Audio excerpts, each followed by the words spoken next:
If we look at the trend from 2024 to 2025, the actions of the PLA, Navy, the Chinese Coast Guard, the Maritime Militia, is towards integration of their respective forces. Asahan na ipagpapatuloy ng China ang mga ginagawa nitong panghaharas sa mga Pilipino sa West Philippine Sea ngayong taon at ang pagpapakalat ng maling naratibo laban sa Pilipinas ayon sa Philippine Navy.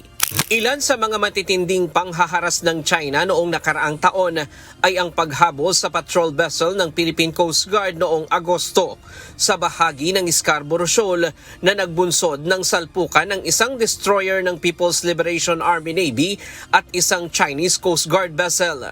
Sinasabing may mga Chinese personnel na nasawi, subalit hindi naman ito kinumpirma ng China.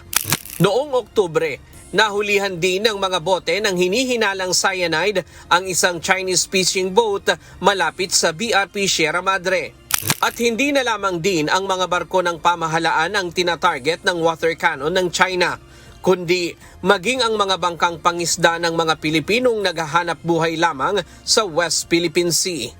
We expect this trend to continue, not only on sea, but even air.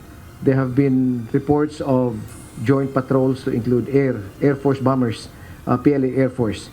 This will continue in 2026. Bukod sa paulit-ulit na harassment, water cannoning, dangerous maneuver at pananakot sa mga Pilipinong mangingisda, isa pa sa ginagawa ng China ang pagpapakalat ng maling naratibo. Gaya ng sinasabi ng Chinese Navy na ikinordinate nila sa PCG at tinulungan ang Pilipinong mangingisda na na-stranded ng 3 araw sa karagatan kamakailan. Itinanggi ni Commodore J. Tariela ng PCG na nakipag-coordinate sa kanila ang China. Sabi ng Philippine Navy, nagiging propaganda lamang ang tulong kung galing ito sa bansa na may kasaysayan ng pananakot at agresyon. Such assistance rendered need not be publicized, especially by a country with a record of conducting coercive and aggressive actions. Doing so would only render such assistance, would lose the essence of such assistance, and it would only speak of propaganda. Sa kabila nito, sabi ng Philippine Navy, nakahanda ang sandataang lakas ng Pilipinas sa anumang hamon. Ngayong taon, asahan na ang mas maraming pagsasanay kasama ang mga like-minded nation.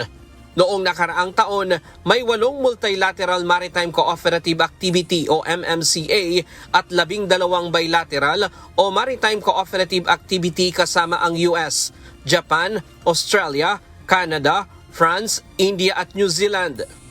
The thrust of the Department of National Defense is to enhance more our defense diplomacy, and you could expect that there will be more bilateral and multilateral maritime cooperative activities.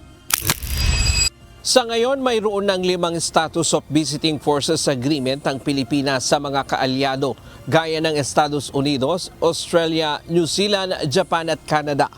Inaasahan ding may madaragdag pang mga kasunduang militar bilang bahagi ng pagpapalakas ng defense diplomacy ng bansa. Ryan Lacanlale, UNTV News and Rescue. Diyos ang aming sandigan, serbisyo publiko ang aming pinahahalagahan.